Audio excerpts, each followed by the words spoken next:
So static objects are basically objects that you're going to use to build your worlds off.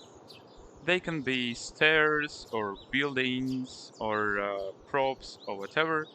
So we're going to create this one in this tutorial as an example. This one is a stature of some sort. So, okay, let's dive in. Now let's create a static object. To do that, we need a static mesh. I've grabbed a static mesh from the ToyPark project and it looks like this. It looks like a stature of some sort.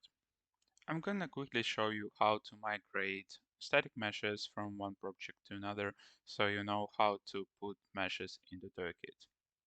I have ToyPark project right here. Locate a mesh that you want to migrate into ToyKit. Press right click on it, go to Asset Actions, and left click on Migrate. It's going to show you all the files that are associated with this particular mesh, like textures, materials, and so on. You click OK. Then you have to find the content folder of the ToyPark project. To do that, go to ToyKit, ToyPark, Content, and click on Select Folder. In my case, I've already done that, so you see the ToyPark folder already in here, so I'm gonna click Cancel. Now that we're back in ToyKit and have all the files that are associated with our stage static mesh are in place, basically in the ToyPark folder, we can create a static object. To do that, press Create UGC, name your UGC, for example, stature, put your author and the name of the author, that's basically you, the description or whatever. We're not using this information yet, but we're going to use that in the future. Click Create Mod. It's going to create the stage content and put the whole ToyPark folder in there. Click Move there with left mouse click.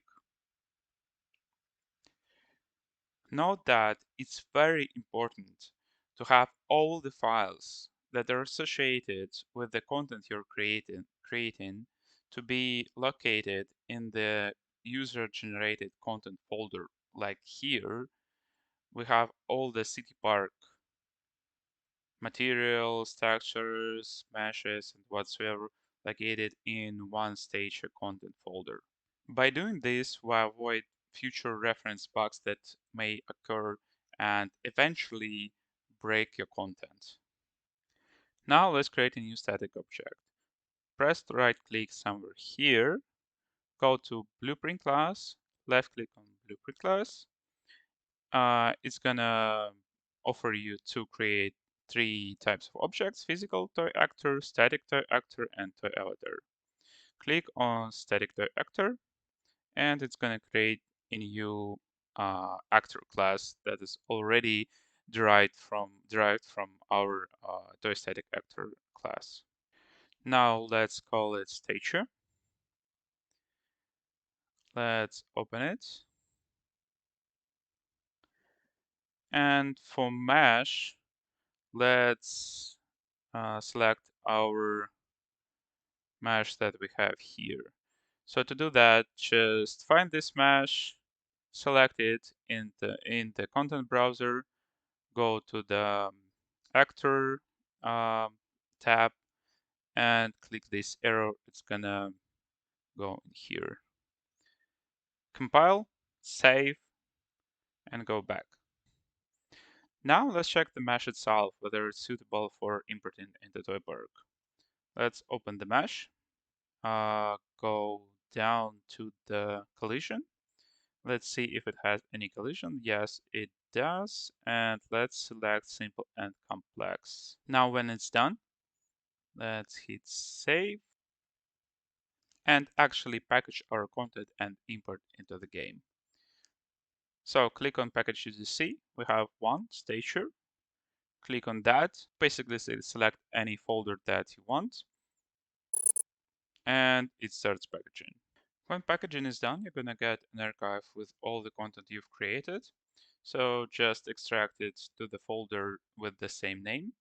Then go to the ToyPark playtest folder within your Steam. So it's Steam, Steam Apps, Common, and ToyPark playtest. Go to the ToyPark folder, and here create a new folder called mods. I've already done that, so I don't have to. Go into the mods folder and put the stage files from the archive in here. Another important note is that in order to play with the content that you've created with your friends, you have to manually distribute these files that you have in the mods folder of your Steam game within your friends, because we don't have a seamless distribution content system yet. When we have it, you won't have to do it, but until then, you should do it manually. Okay, finally, let's check it in VR. Let's go to the creator mode, open our content manager, and here it is. Here's our station. Grab it and put it wherever you like here, and scale it, for example.